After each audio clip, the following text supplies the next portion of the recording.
تلاوت کریں، سبحان اللہ، وہ لوگوں کو اللہ کا کلام پڑھ پڑھ کے سنائیں۔ سبحان اللہ، یار آپ طلباء کتنے خوش نصیب ہو، آپ وہ کام کر رہے ہو جو کہ رسول اللہ کی بعثت کا سب سے پہلا مقصد ہے۔ سبحان اللہ، یعنی حضور آئے ہی اس مقصد کے لیے کہ قرآن کی آیات کی تلاوت کریں۔ اللہ اکبر، وہ کیسا منظر ہوتا ہوگا جب حضور قرآن کی تلاوت کرتے ہو۔ سبحان اللہ، سبحان اللہ۔ آج کو اچھے قاری صاحب جن کا لہجہ اچھا ہو اور تلفظ بھی اچھا ہو، تلاوت کرتے ہیں تو مجمع تھم جاتا ہے، سمجھ نہیں آ رہی ہوتی لیکن آنکھیں بہنا شروع ہو جاتی ہیں۔ جو قرآن کی تاثیر ہے نا، اگر اچھے قاری صاحب تلاوت کریں تو مجمع تھم جاتا ہے۔ تو جب وہ محبوب تلاوت کرتے ہوں گے جن کے سینے پہ قرآن نازل ہوا تو پھر سما کیسا ہوتا ہوگا؟ سبحان اللہ، جیسے آپ یہ لوگ فرماتے ہیں میں فجر کی نماز حضور کے پیچھے پڑھی، اللہ اکبر، حضور تھے، سورہ بدعا کی تلاوت تھی، آج تک نشہ ہی نہیں اترا، کیونکہ حسن خود اپنے حسن کا بیان کر رہا ہے۔ سبحان اللہ، اس لیے جب حضور تلاوت کرتے تھے اور پھر لہجہ میرے حضور کا، اللہ اکبر، میاں محمد بخش آل پہ کھڑی فرماتے ہیں کک سواد نہ مصری اندر تے کھنڈا بھی چکھ بٹھیاں پر اینا ساریاں چیزاں نالوں گنڈا سدن دیاں بٹھیاں۔ سبحان اللہ، شہد سے زیادہ میٹھا لہجہ آمنہ کے لال کا تھا۔ سبحان اللہ، جب حضور قرآن پڑھتے تھے اثرات کیا مرتب ہوتے تھے، ادھر حضور کے لبوں سے قرآن نکلتا، ادھر لوگوں کے سینے ایمان سے روشن ہو جاتا، سبحان اللہ، لوگوں کے لبوں پہ کلمہ جاری ہو جاتا تھا جب حضور قرآن کی تلاوت کرتے تھے۔ اللہ اکبر، ایک بہت بڑا شاعر تھا عرب کا، تو آپ کو پتہ ہے شاعر بڑے صاحب فہم لوگ ہوتے ہیں، شاعر بڑا دانا ہوتا ہے، بہت بڑا شاعر بھی تھا، ادیب بھی تھا۔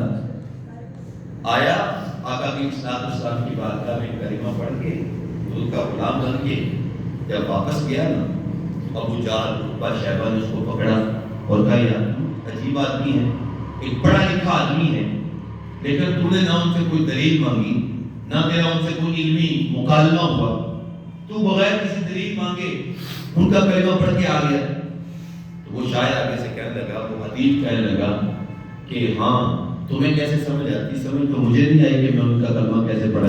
اللہ اکبر، میں نے ان کے لبوں سے قرآن کی صرف 3 آیات سنی ہے، اللہ، میرے دل نے گواہی دے دی کہ یہ پڑھنے والا بھی سچا ہے، جس ذات کا یہ کلام ہے وہ ذات بھی سچی ہے۔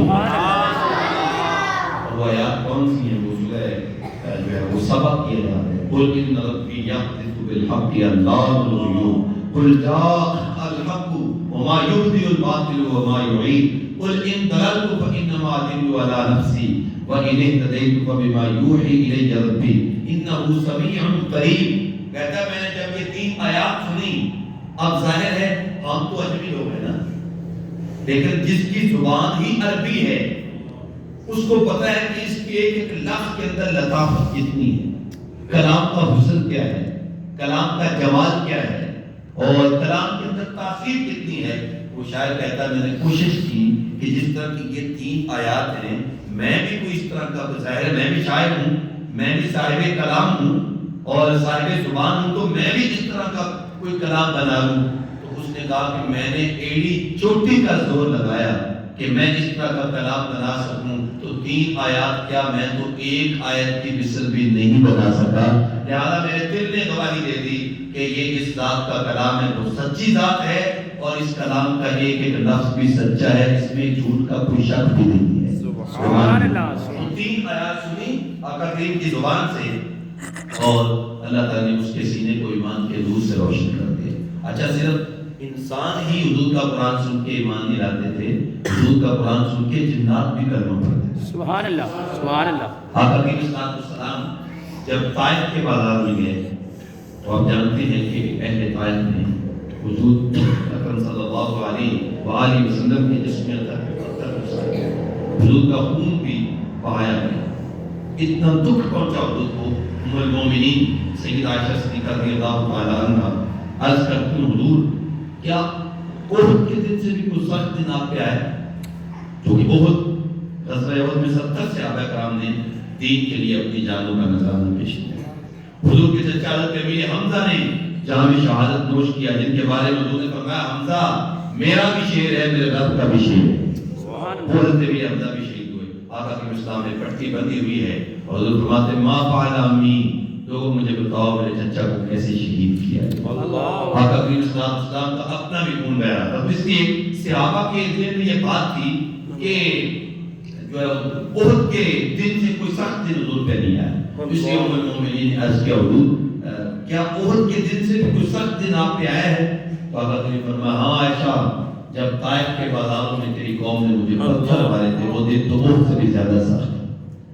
تو یہ بہت زیادہ حضور کو اس میں دکھ دیا گیا۔ آقا کی اسلام کی بارگاہ میں پہاڑوں کے فرشتے حاضر ہوئے، عرض کیا حضور ارشاد فرمائیں ہم پہاڑ کے اوپر گرا کے ان کو پیس کے رکھ دیں گے۔ حضور فرمایا میں زحمت بن کے نہیں آیا، میں تو رحمت للعالمین بن کے آیا۔ پھر حضور وہاں سے چلے اور وادی نخلا میں پہنچے، وہاں حضور نماز پڑھا رہے تھے اور صحابہ کرام پیچھے نماز پڑھ رہے تھے کہ جنات کی ایک جماعت وہاں سے گزری، وہ اپنے کسی کام کے لیے جا رہے تھے۔ تو جب حضور کے لبوں سے قرآن سنا نا تو سبحان اللہ سبحان اللہ، یہ سنو کیا ہے، قل اوحی الی انہ استمع نفر من الجن، جنات کی اجتماع نے کہا غور سے سنو قرآن کو، غور سے سنو۔ اللہ اکبر، معلوم ہوا جب جنات بھی قرآن سنتے ہیں تو ایسے ویسے نہیں سنتے، غور سے سنتے۔ حالانکہ ہم انسان ہیں اور آقا کی اسلام کو اللہ تعالیٰ نے انسانوں میں سے پیدا کیا ہے، تو لہذا ہمارا زیادہ یہ حق بنتا ہے کہ ہم قرآن کو غور سے سنیں۔ سبحان اللہ۔ لیکن تو فاتح کرام سے پیتا پڑھ رہے ہوتے ہیں اور ہم اپنی گفتگو میں اور اپنی خوشخبریوں میں مست ہوتے ہیں۔ ادھر ہم خاص کو بلا کے گھر میں قرآن پڑھا رہے ہوتے ہیں اور خود جناب جو وہ گپے لگا رہے ہوتے ہیں اور پاس بیٹھے ہوتے ہیں اور پاؤں میں پاؤں رکھ کے جو ہو، تو یہ عجیب منظر ہے۔ ہمارا زیادہ حق بنتا ہے کہ جب قرآن پڑھا جائے تو اس کو غور سے سنیں۔ فرمایا استمع نفر من الجن، جنہوں نے قرآن کو غور سے سنا، کیونکہ اجتماع کا ہوتا ہے، اجتماع ایک ہوتا ہے اجتماع، ایک ہوتا ہے سماع۔ سماع کا مطلب ہوتا ہے سننا، ٹھیک ہے بس کانوں میں آواز پڑ رہی ہے، اور اجتماع کا مطلب ہوتا ہے کان لگا کے غور سے سننا۔ استمع نفر من الجن، جب غور سے قرآن سنا نا وقالوا انا سمعنا قرآنا عجبا، کہنے لگے یار یہ قرآن کا تو لطف ہی بڑا عجیب ہے، اس کے اندر تو لذت ہی بہت زیادہ ہے۔ قالوا انا سمعنا قرآنا عجبا، حیران کن قرآن ہم نے سنا ہے، تعجب والا، لطف والا، اور اس کے اندر ایک خاص چاشنی ہے۔ اللہ اکبر، تو کہنے لگے کہ انا سمعنا قرآنا عجبا یہدی الی الرشد فآمنا به ولن نشرک بربنا احدا، کہتے ہیں کہ تو راستہ ہی بڑا سیدھا بتاتا ہے قرآن، تو ہم اس پر ایمان لاتے ہیں، اور ایمان ہی نہیں لائے بلکہ اپنے محلے میں چلے گئے اور قرآن کی تبلیغ کرنے لگے اور کہنے لگے اگر تم زندگی کا جمال چاہتے ہو تو محمد کو مان لو، اس کے قرآن کو مان لو، زندگی کی بازی جیت جاؤ۔ سبحان اللہ، صلی اللہ علیہ وسلم، یعنی بلے پہ بن گئے، قرآن سنا حضور سے، سینے ایمان سے روشن ہو گئے جنات کے، اور پھر قرآن کے مبلغ بن کے اپنے دوسرے جنات کو قرآن کی تبلیغ بھی کر رہے ہیں۔ تو یہ کیوں ہے؟ یہ رسول اللہ کی زبان کی تاثیر ہے۔ سبحان اس سے قرآن سنا اور وہ غلام بن گئے، قرآن کے بھی اور صاحب قرآن کے۔ تو معلوم ہوا جنات جب قرآن سنتے ہیں تو دکھ نہیں پہنچاتے بلکہ وہ تو غلام بن جاتے ہیں۔ سبحان اللہ سبحان اللہ۔ آج ہمارے گھر میں ٹونے کیوں ہیں؟ جادو کیوں ہے؟ سائے کیوں ہو جاتے ہیں؟ جن آ گئے، فلاں کچھ ہو گیا، فلاں کچھ ہو گیا، اس لیے کہ ہم اپنے گھر میں قرآن کی تلاوت نہیں کرتے۔ اللہ اگر قرآن کی تلاوت کرتے تو جن بھوت پری ہر چیز قرآن سن کے یہ تو قرآن کے غلام بن جاتے ہیں۔ لہذا میں یہ بات وہ قرآن مجید کے دامن کو تھام کر دعوے سے کہتا ہوں کہ جس گھر کے اندر تسلسل سے بڑے بزرگ جوان عورتیں قرآن کی تلاوت کرتے ہیں، نہ سایہ ہو سکتا ہے، نہ جن آ سکتا ہے، نہ پری آ سکتی ہے، نہ جادو ہو سکتا ہے، نہ ٹونا ہو سکتا ہے، اس لیے کہ یہ سارے علم نیچے ہیں، اللہ کا قرآن سب سے اونچا ہے۔ وہاں یہ کہا جاتا ہے وہاں پہ اسی کے ڈیرے ہوتے ہیں، جب قرآن ہوتا ہے وہاں اسی کا آستانہ ہوتا ہے، پھر اور کوئی چیز وہاں پہ نہیں آ سکتی۔ لیکن ہم اس آنکھ سے یقین کے اس کے ساتھ اپنا تعلق کو قائم کریں۔ تو آقا کریم صلی اللہ علیہ وسلم کی آمد کا پہلا مقصد کیا تھا؟ قرآن پاک کی تلاوت۔ سبحان اللہ۔ اچھا، حضور جب تلاوت کرتے تھے تو پھر اہل ایمان کو لذت ملتی، ان کی بھوک دور ہوتی تھی، ان کی پیاس ختم ہوتی تھی جب وہ رسول اللہ کے لبوں سے قرآن سنتے تھے۔ اور پھر آقا کی صلی اللہ علیہ وسلم جب اچھا قرآن پڑھتا تھا تو حضور کھڑے ہو کے قرآن سننا بھی کرتے تھے۔ پڑھنا بھی حضور کی سنت اور قرآن سننا بھی آقا اسلام کی سنت. حضرت ابو موسیٰ اشعری جو ہے نا ان کا لہجہ بڑا خوبصورت تھا. ایک تو صاحب زبان بھی ہے لیکن لہجہ بہت اچھا تھا. تو ایک دن یہ رات کو پڑھنے میں ان کی تلاوت کر رہے تھے تو آقا کریم پاس کھڑے ہو کر ان کی تلاوت سنتے رہے. جب انہوں نے تلاوت ختم کی تو حضور پھر تشریف لے گئے. صبح جب ملاقات ہوئی نا تو فرمایا ابو موسیٰ جب تم قرآن پڑھ رہے تھے نا تو میں محمد کھڑا ہو کے سن رہا تھا صلی اللہ علیہ وسلم. تو حضرت ابو موسیٰ اشعری عرض کرتے ہیں کاش حضور مجھے پتا ہوتا کہ آپ تشریف فرما ہیں تو میں اور سنبھال کے پڑھتا, میں اور اچھے لہجے کے ساتھ پڑھتا. حضرت فرماتے ہیں اگر کسی کو دکھانے کے لیے عمل کیا جائے اجر ضائع ہو جاتا ہے, لیکن رسول اللہ کو دکھانے کے لیے عمل جب وہ کیا جائے اجر ضائع نہیں ہوتا بلکہ اللہ دگنا کرتا ہے. تو قرآن سنتے بھی تھے اور قرآن کی تلاوت بھی کرتے تھے. اچھا حضور کی تلاوت کا طریقہ کیا تھا؟ حضرت سیدہ ام سلمہ فرماتی ہیں کہ حضور ایک ایک آیت کر کے قرآن کی تلاوت بلکہ انہوں نے ایک مثال دے کے سمجھایا. فرماتی یوں پڑھتے تھے الحمدللہ رب العالمین الرحمن الرحیم مالک یوم الدین ایاک نعبد و ایاک نستعین. ایک ایک آیت کر کے. یہ جو ہمارے پاس قاری صاحبان ایک ہی سانس میں پوری سورت پڑھ دیتے ہیں یہ جائز تو ہو سکتا ہے لیکن رسول اللہ کا طریقہ نہیں ہے. اور وہ اتنی مشکل سے پڑھنا کہ وہ سانس پھولی ہوتی ہے اور بس اوقات لعاب بھی گر رہا ہوتا ہے اور اتنی مشکل ہو رہی ہوتی ہے. حالانکہ قرآن تو مشکل نہیں ہے. قرآن تو کہتا ہے وَلَقَدْ يَسَّرْنَا الْقُرْآنَ. اللہ فرماتا ہے ہم نے قرآن کو بڑا آسان بنایا. یہ مشکل ہے ہی. جب ہم خود ہی مشکل میں پڑ جائیں تو یہ ہماری اپنی مرضی ہے. اس لیے آقا کی مصطفیٰ ایک ایک آیت کر کے پڑھتے ہیں. یعنی اگر زیادہ ہم پڑھیں تو جائز ہے لیکن حضور کا طریقہ ہی بات کا یہ ہے کہ حضور ایک ایک آیت کر کے تلاوت کرنا ہے. دوسرا آقا کی مصطفیٰ کا طریقہ یہ تھا کہ حضور قرآن مجید کو ترتیب سے پڑھتے تھے. ترتیب کا معنی حضرت مولانا نے کیا کہ تجوید الحروف و معرفت الوقوف, کہ تمام حروف کو ان کے مخارج سے ادا کیا جائے. ٹھیک ہے کہ جو حروف مستعلیہ ہیں صفت استعلاء کا پتہ ہونا چاہیے. ٹھیک ہے اسی طرح صفت قلقلہ کا پتہ ہونا چاہیے. قلقلہ کہاں ہونا ہے کہاں نہیں ہونا. ٹھیک ہے تا اور سین میں کیا فرق ہے, دال اور سا میں کیا فرق ہے. ٹھیک ہے اسی طریقہ سے دیگر جو حروف ہے سین اور صاد میں کیا فرق ہے. تو فرق کر کے ان کو پڑھنا اس کو کہتے ہیں تجوید الحروف. اور دوسرا مولانا نے فرمایا معرفت الوقوف, یعنی کہاں ٹھہرنا ہے پتہ ہونا چاہیے, کہاں نہیں ٹھہرنا پتہ ہونا چاہیے. ہمارے پاس جب مصلی سنا رہے ہوتے ہیں تو پھر 120 کی سپیڈ جب چل رہی ہوتی ہے تو وہ تو گاڑی وہاں پہ ہوتی ہے جہاں اس کی جو ہے بریک فیل ہو جاتی ہے, ورنہ ہوتی نہیں. یہ نہیں, ایسا نہیں چاہیے. اور ہمارے یہاں کیا ہوتا ہے ہم کہتے ہیں جی جو آپ صاحب جلدی تراویح پڑھائیں نا ان کے پیچھے چل کے تراویح پڑھیں.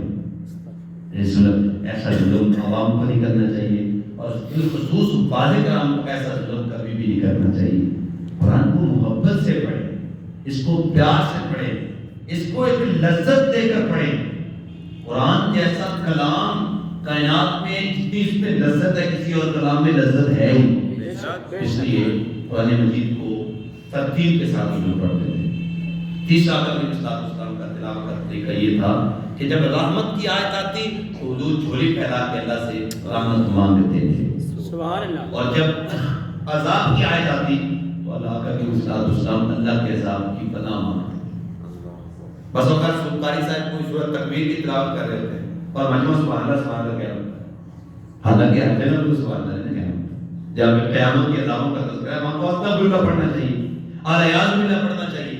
لیکن اللہ بھلا کرے اسٹیج سیکٹریوں کا, انہوں نے سبحان اللہ سکھائی اتنی زیادہ دی ہے, لفظ تو بہت اچھا ہے پڑھنا چاہیے لیکن ہر کام کا موقع ہوتا ہے. مقتضی حال بھی تو کوئی معنی رکھتا ہے. تو مقتضی حال کا کچھ نہ کچھ تو بندے کو پتا ہونا چاہیے کہ کہاں سبحان اللہ کہنا ہے, کہاں اللہ اکبر کہنا ہے, کہاں استغفر اللہ کہنا ہے, کہاں اعوذ باللہ کہنا ہے. تو یہ چیزیں ہماری سیکھنے والی چیزیں ہیں. اس لیے آقا کی اسلام جب عذاب کے آیات کی تلاوت کرتے تو اللہ کے عذاب سے پناہ مانگتے تھے. تو یہ تھا حضور کی تلاوت کا طریقہ. اب دوسرا حضور کی آپ کا مسئلہ ہے فلا یزکیہم. آقا کی السلام ہمارے دلوں کو پاک کرنے کے لیے آئے. سبحان اللہ. ہمارے دلوں کو پاک کرنے کے لیے آقا کریم جب اپنے لبوں سے قرآن پڑھتے تھے تو سماعتوں کو گرماتے تھے اور پھر اپنی نگاہ کیمیا سے لوگوں کے دلوں کو پاک کرتے تھے. سبحان اللہ. وہ شعر بڑا خوبصورت ہے, سادہ بھی ہے, لیکن ذرا اس کو لطافت سے سنیں تو لطف تو آتا ہے. کہنا نہیں شاید طیبہ سے منگائی جاتی ہے, طیبہ سے منگائی جاتی ہے, سینوں میں چھپائی جاتی ہے, توحید کی میں پیالوں سے نہیں محبوب کی نظروں سے پلائی جاتی ہے. آقا کریم صلی اللہ علیہ وسلم اپنی نگاہوں سے لوگوں کے دلوں کو پاک کرتے تھے. آقا کریم صلی اللہ علیہ وسلم اپنے کرم سے لوگوں کے دلوں کو پاک کرتے تھے اور جلا بخشتے تھے انہیں. یہ آپ صلی اللہ تعالیٰ علیہ وسلم کا منصب ہے اور حضور آئے ہی اسی مقصد کے لیے, ہمیں پاک کرنے کے لیے آئے. لیکن ایک عقیدے کی بات کر کے میں اپنی گفتگو کو سمیٹ دیتا ہوں تاکہ جو وہ آگے اذان عشاء کا وقت بھی ہوا جاتا ہے. عقیدے کی بات, اللہ تعالیٰ نے حضور کو کس لیے بھیجا؟ دوسرا مقصد بیان کر رہا ہوں, تھوڑی سی آپ طلباء بھی ہیں, پاک کرنے کے لیے, دلوں کو پاک کرنے کے لیے. تو دلوں کو پاک کرنے کے لیے حضور آئے اور اللہ تعالیٰ نے کپڑوں کو, جسم کو پاک کرنے کے لیے ہمیں پانی عطا فرمایا. وَأَنزَلْنَا مِنَ السَّمَاءِ مَاءً طَهُورًا, ہم نے آسمان سے پانی کیوں اتارا؟ تاکہ اس کے ذریعے تم پاکی حاصل کرو, پانی پاکی حاصل کرتے ہیں. اسی وجہ سے علماء فرماتے ہیں جب کپڑا ناپاک ہو جائے تو پھر اس کو اس کے اوپر پانی ڈالو, ایک بار پانی ڈال کے اس کو نچوڑ دو, مل کے پھر ڈال کے نچوڑ دو, مل کے پھر جب وہ نچوڑ دو پانی کو, کپڑے کو مل کے 3 مرتبہ کرو گے تو کپڑا پاک ہو جائے. کلمہ پڑھنے کی ضرورت نہیں.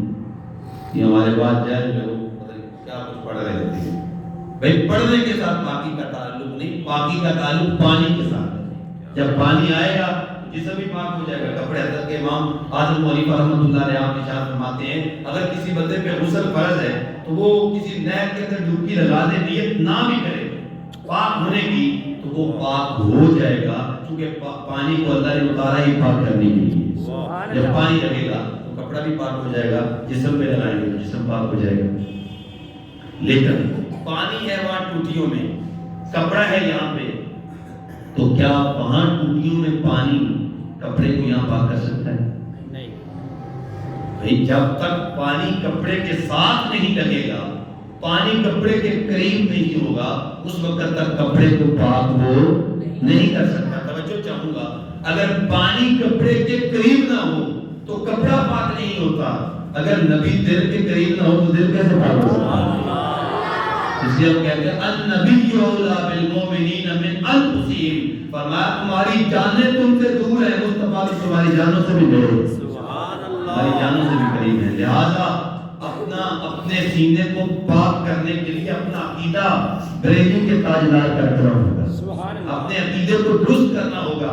اگر ہم کہیں کہ معاذ اللہ نبی جو ہیں وہ مر کے مٹی ہو گئے ہیں علیہ باللہ, یا ہم کہیں کہ ان کو ہمارا پتہ ہی نہیں ہے, تو پھر ہمارے سینے پاک نہیں ہو سکتے. اس لیے کہ ہمارا تو عقیدہ یہ ہے کہ ہمارا ایمان بھی نگاہ مصطفیٰ کے تصدق سے ہے, ہمارا وجود بھی وجود کی وجہ سے ہے. اگر وجود نہ ہوتے تو آج ہمیں وجود بھی نہ ہو جاتا. علامہ اقبال نے یہی بات کہی ہے نا, ہو نہ یہ پھول تو بلبل کا ترنم بھی نہ ہو, چمن دہر میں کلیوں کا تبسم بھی نہ ہو, یہ نہ ساقی ہو تو پھر میں بھی نہ ہو, تم بھی نہ ہو, بس میں تو ایک بھی دنیا میں نہ ہو, خیمہ افلاق کا استادہ اسی نام سے ہے, نبض ہستی تب شمادہ اسی نام سے ہے. اقبال کہتے ہیں میری تو سانس بھی چل رہی ہے نا تو گنبد خضرا کے مکی کے قدموں کی خیرات ہو.